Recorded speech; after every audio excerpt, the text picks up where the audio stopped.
Assalamu алейкум туугандар, кутман күнүңүздөр менен. Төөнүн карды жарылган кез. Мындайча айтканда, күз мезгили. Жер жемиштин бардыгы төгүлүп турган мезгили. Азыр туугандар бий терип аткан мезгилибиз. Азыр биз сиздер менен бийден сонун тамак жасап көрөбүз. Келиңиздер.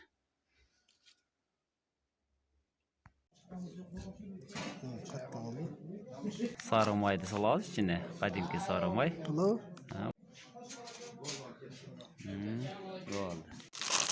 Bizde folga kağızı yok. Ошон үчүн кадимки эле кагаз кородук.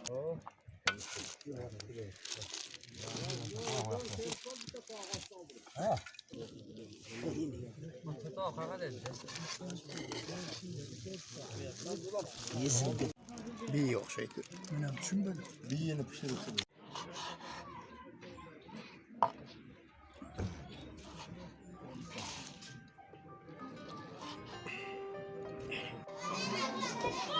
Мына туугандар, бийден пышкан тамагыбыз даяр болду.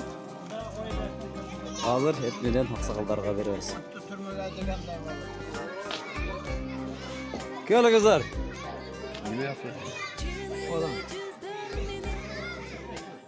Сары майга пышкан бие кошуп алың. Мынага кошуп алың. Birden ama alın. Hayır. Apteler çek. Bulat ya ceveyme.